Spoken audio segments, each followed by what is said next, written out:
The night the river froze. Christmas night, 1776. Ice choked the Delaware River, grinding against wooden boats like teeth. Snow lashed sideways, stinging the faces of men who were already half-starved, half-frozen, and nearly out of hope. The American Revolution was failing. Enlistments were ending. Supplies were gone. Defeat had followed defeat. Many believed the rebellion would simply fade into memory by spring. But that night, George Washington stood on the riverbank and refused to let it die quietly. He said little. He didn't need speeches. The men around him could read the truth in his face. This crossing was madness, or it was salvation. They pushed off after dark. Where's cracked ice? Water sloshed over the sides and froze to boots. Men slipped, cursed, prayed. Some nearly fell into the black water and would have vanished in seconds.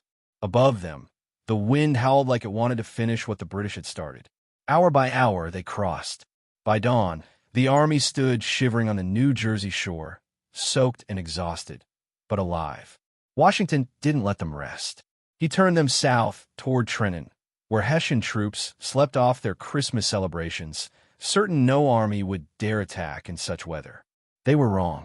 As snow fell thick, the Americans struck. Muskets flashed.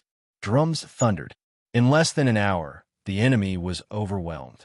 Prisoners were taken. Supplies seized. News raced through the colonies like fire through dry grass. For the first time in months, Americans believed again. Not because they were strong, but because they had dared everything when surrender would have been easier. Washington would later say the fate of the Revolution had hung by a thread that night. He was right. Had the river claimed them, history would have turned another way. Instead, a frozen crossing became a turning point. America did not win its independence that night, but it survived. And sometimes, survival is the bravest victory of all. Historical note. On the night of December 25th to 26, 1776, George Washington led approximately 2,400 Continental Army soldiers across the icy Delaware River during a severe winter storm. The Army then marched 9 miles to Trenton, New Jersey, where they surprised and defeated a Hessian garrison in the Battle of Trenton. The victory was small in scale but enormous in impact, boosting morale, encouraging reenlistments, and reviving support for the revolutionary cause. While specific dialogue and sensory details in this story are dramatized, the crossing, conditions, and outcome are well documented in historical records and first-hand accounts.